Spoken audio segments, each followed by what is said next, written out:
ക്യാൻസറിനെ എങ്ങനെ തിരിച്ചറിയാം?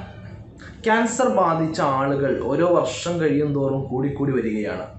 ഒരു വർഷത്തിൽ ഏകദേശം 1,40,00,000 ആളുകൾക്ക് ക്യാൻസർ ബാധിക്കുകയും അതിൽ 50% ആളുകൾ അഥവാ 70 ലക്ഷത്തോളം ആളുകൾ ക്യാൻസർ ബാധിച്ച് മരിക്കുകയും ചെയ്യുന്നുണ്ട്. ഇങ്ങനെ 50% മരണസംഖ്യ ഉള്ളത് കൊണ്ടാണ് എല്ലാ ആളുകളും ഇതിനെ വളരെ ഭീതിയോടുകൂടി കാണുന്നത്.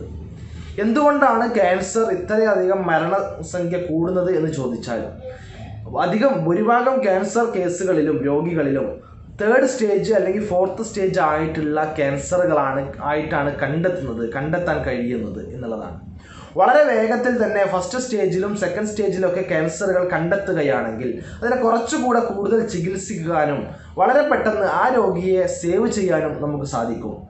അതുകൊണ്ട് ക്യാൻസർ ഉള്ള ആളുകൾ ശ്രദ്ധിക്കേണ്ടത്, അല്ലെങ്കിൽ ക്യാൻസർ ബാധിച്ചിട്ടുണ്ടോ, അല്ലെങ്കിൽ ക്യാൻസറിൻ്റെ ലക്ഷണങ്ങൾ എന്തെല്ലാമാണ്, തുടക്കത്തിൽ കാണിക്കുന്ന ലക്ഷണങ്ങൾ എന്തൊക്കെയാണ് എന്നാണ് ഇന്ന് പറയാൻ ഉദ്ദേശിക്കുന്നത്.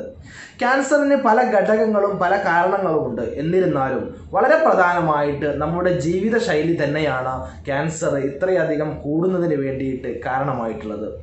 വളരെ പ്രധാനമായിട്ടുള്ള ഒരു 10 ലക്ഷണങ്ങളാണ് ക്യാൻസർ രോഗികളിൽ ആദ്യമായി കാണാൻ സാധ്യതയുള്ള കണ്ടുവരുന്ന 10 ലക്ഷണങ്ങളാണ് പറയാൻ ഉദ്ദേശിക്കുന്നത്.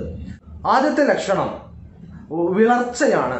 ശരീരത്തിലെ ഹീമോഗ്ലോബിൻ്റെ അളവ് നന്നായി കുറയുക. അകാരണമായി മറ്റൊരു കാരണവുമില്ലാതെ പെട്ടെന്നുണ്ടാകുന്ന വിളർച്ച, വളരെയധികം ഹീമോഗ്ലോബിൻ കുറയുകയും ക്ഷീണിക്കുകയും ചെയ്യുന്ന ഒരവസ്ഥ. രണ്ടാമത്തെ കാര്യം ശ്വാസതടസ്സം, അല്ലെങ്കിൽ ശ്വാസോച്ഛ്വാസത്തിലുണ്ടാകുന്ന ബുദ്ധിമുട്ട്, ദീർഘമായി നിലനിൽക്കുന്ന ചുമയും ആ ചുമച്ച് കഫം വരുമ്പോൾ കഫത്തിൽ രക്തത്തിൻ്റെ സാന്നിധ്യം കാണപ്പെടുക. ഇത് എല്ലാം ഈ ഒരു ക്യാൻസറിൻ്റെ ലക്ഷണമാവാൻ സാധ്യതയുണ്ട്. അതുകൊണ്ട് ഡോക്ടറെ കാണിക്കുകയും തുടർ നടപടികൾ സ്വീകരിക്കുകയും ആവശ്യമാണ്. അതുപോലെ മറ്റൊരു പ്രധാനമായിട്ടുള്ള കാര്യം എന്ന് പറയുന്നത് അകാരണമായിക്കൊണ്ട് വളരെ പെട്ടെന്ന് തടി കുറയുക.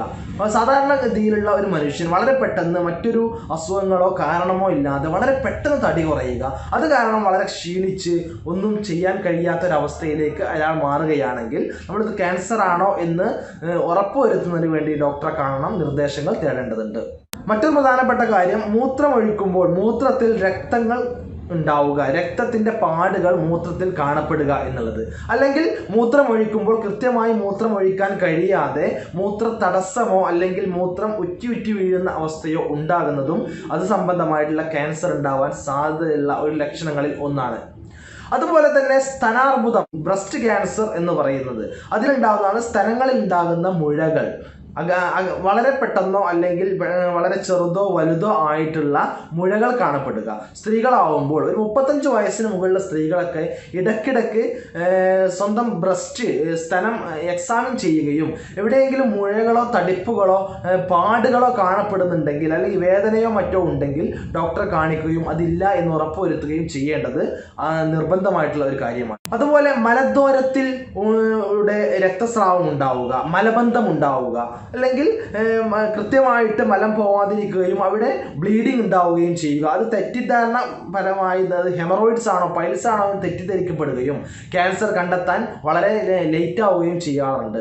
അതുപോലെ തന്നെ മറ്റൊരു പ്രധാനമായിട്ടുള്ള കാര്യമാണ് പ്രോസ്റ്റേറ്റിൽ ഉണ്ടാകുന്ന മുഴകൾ. പ്രോസ്റ്റേറ്റ് ഗ്രന്ഥി, പുരുഷന്മാരുണ്ടാകുന്ന പ്രോസ്റ്റേറ്റ് ഗ്രന്ഥിയിൽ മുഴകൾ ഉണ്ടാവുക, അത് കാരണം മലബന്ധം ഉണ്ടാവാം, അല്ലെങ്കിൽ മൂത്ര തടസ്സം ഉണ്ടാവാം. അത്തരത്തിലുള്ള ക്യാൻസറുകളും ഉണ്ടാവാൻ സാധ്യതയുണ്ട്. മറ്റൊന്നാണ് ആർത്തവ വിരാമമുള്ള സ്ത്രീകൾക്ക്, അഥവാ ആർത്തവം നിലച്ചു പോയ സ്ത്രീകളിൽ വീണ്ടും ആർത്തവം വരിക. അപ്പോൾ അത് വീണ്ടും ആർത്തവം തന്നെയാണ് വരുന്നത് എന്ന് തെറ്റിദ്ധരിക്കാതെ അത്തരം ഉണ്ടാകുന്ന ബ്ലീഡിങ്ങുകൾ കൺഫേം ചെയ്യുന്നതിന് വേണ്ടി ഡോക്ടറെ കാണിക്കുകയും എന്തെങ്കിലും യൂട്രസ് സംബന്ധമായിട്ടുള്ള ക്യാൻസറുകളോ മറ്റോ സെർവിക്കൽ ക്യാൻസറുകളോ ഉണ്ടോ ഇല്ലയോ എന്ന് കൺഫേം ചെയ്യുകയും അത്യാവശ്യമാണ്. മറ്റൊന്ന്, ശരീരത്തിൽ തൊലിയിൽ കാണപ്പെടുന്ന മറുകുകൾ അഥവാ കാക്കപ്പുള്ളികൾ എന്നൊക്കെ പറയുന്നത് സാധാരണമായി കൊണ്ട് വലിപ്പം കൂടിക്കൂടി വരിക, സാധാരണ ഉള്ള വലിപ്പത്തിൽ അധികമായി വലിപ്പം കൂടിക്കൂടി വരിക, അതിൽ പ്രത്യേകതമായി എന്തെങ്കിലും കാണുക, അങ്ങനെയൊക്കെയാണെങ്കിൽ ഉടനെ ഡോക്ടറെ കാണുകയും അതിൽ എന്തെങ്കിലും ക്യാൻസർ സാധ്യതയുണ്ടോ എന്ന് കണ്ടെത്തുകയും ചെയ്യുക. ഉണ്ടെങ്കിൽ അതിന് ഉടനെ തന്നെ ചികിത്സിക്കുക.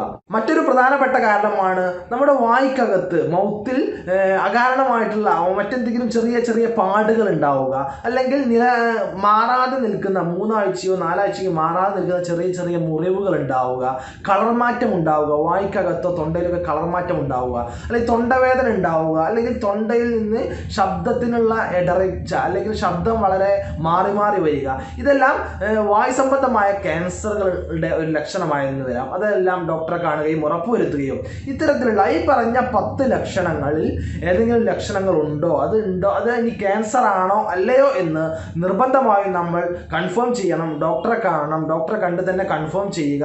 എന്നിട്ട് ഇത് ആവശ്യമാണെങ്കിൽ അതിന് കൃത്യമായിട്ടുള്ള ചികിത്സയും എടുക്കുകയാണെങ്കിൽ ക്യാൻസർ അതിൻ്റെ 3rd സ്റ്റേജിലേക്കും 4th സ്റ്റേജിലേക്കും പോകാതെ നമുക്ക് അതിൻ്റെ 1st സ്റ്റേജിലോ 2nd സ്റ്റേജിലോ തന്നെ അതിനെ പിടിച്ചു നിർത്താനും കൃത്യമായിട്ട് ചികിത്സിച്ച് പൂർണ്ണമായിട്ട് ഭേദമാക്കാനും കഴിയും. അതിനുള്ള ചികിത്സാ രീതികൾ ഇന്ന് ഒരുപാട് നമ്മുടെ നാട്ടിൽ ലഭ്യമാണ്. റീജിയണൽ ക്യാൻസർ സെൻറ്റർ തിരുവനന്തപുരത്തുണ്ട്, അതുപോലെ ഹോമിയോപ്പതി ക്യാൻസർ സെൻറ്റർ മലപ്പുറം ജില്ലയിൽ വണ്ടൂർ ഉണ്ട്.